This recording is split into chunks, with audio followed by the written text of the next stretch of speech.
In a world where celebrity interviews are carefully choreographed and television talk shows usually follow a polite script, what happened on Good Morning America in 2025 between Mark Wahlberg and George Stephanopoulos was the complete opposite. This wasn't just another awkward exchange on Lived but became a fiery, uncomfortable, and unforgettable clash that stunned viewers, rattled the studio, and left one of Hollywood's most bankable stars walking off set in front of millions. And here on Flickr and Inspire, where we bring you the stories that spark emotion, challenge perceptions, and make you rethink everything you thought you knew, we're going to take you inside every single detail of how this shocking confrontation unfolded.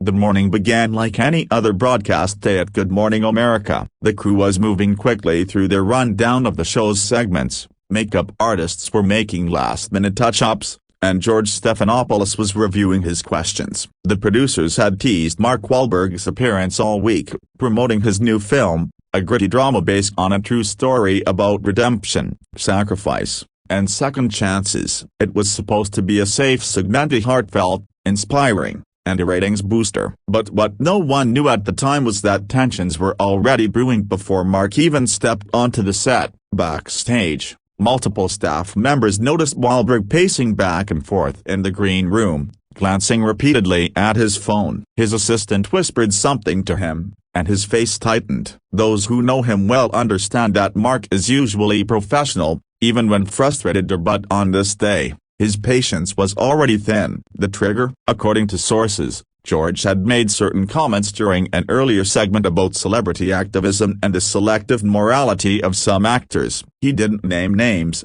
but Mark apparently thought the remarks were aimed directly at him. When the segment began, the two sat across from each other in the familiar GMA studio, Mark in a dark tailored suit with his trademark intensity, George with his composed, news anchor smile. The first few minutes were harmless enough. George asked about the film's themes. Mark spoke passionately about wanting to inspire people who had made mistakes to turn their lives around. He even shared a personal story about his early years, mistakes he'd made, and how he fought to change his path. The audience was nodding along. But then George shifted gears. His next question was sharper. He brought up Mark's past, his legal troubles as a teenager, his controversial comments from years ago, and then, almost casually, tied it to the broader question of whether Hollywood forgives certain people too quickly while condemning others. There was a noticeable shift in the air. Mark's posture stiffened, his jaw clenched, and for a brief moment,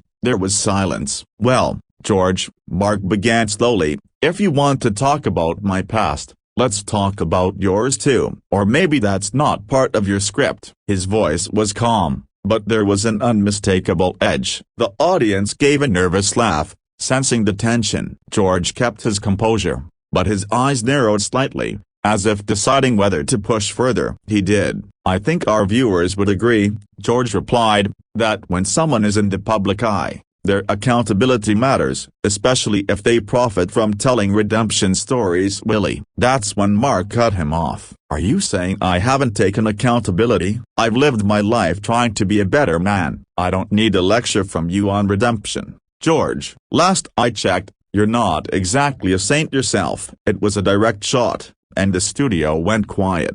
The producers in the control room were frantically signaling to wrap up or steer the conversation elsewhere. But George pressed on. "This isn't about me. It's about public responsibility, and frankly, there are people who think your career has benefited from a double standard." Mark leaned forward, his voice lower now, almost growling. "You think I've gotten a free pass? I've had to fight for every step, every role, every ounce of respect in this business. I didn't come here to be ambushed by some self-righteous anchor trying to get a headline." The energy in the room was now unmistakably hostile. Co-host Robin Roberts shifted uncomfortably in her chair, glancing between them as if to jump in. But before she could, George delivered one more line that set everything off. "Mark, all I'm doing is asking the questions our audience deserves answers to. If that feels like an ambush, maybe you're not as comfortable with your own story as you claim." Mark's eyes locked on George. "You want an answer? Here's your answer. I've done my time. I've owned my mistakes, and unlike some people sitting in this chair,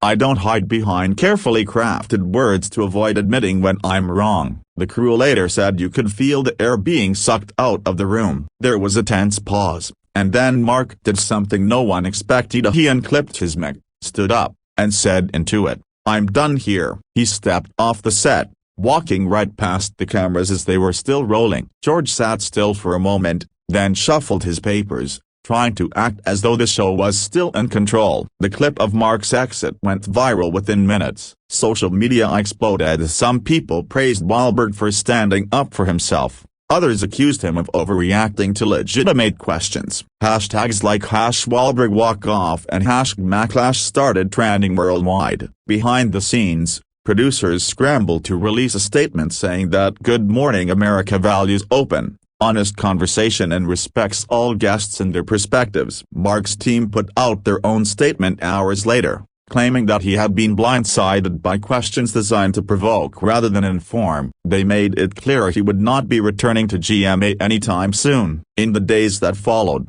the incident became the subject of heated debates on talk radio, podcasts, and YouTube channels. Some commentators framed it as an example of the growing tension between Hollywood stars and the media, a clash of egos, power, and public image. Others argued it was a sign of how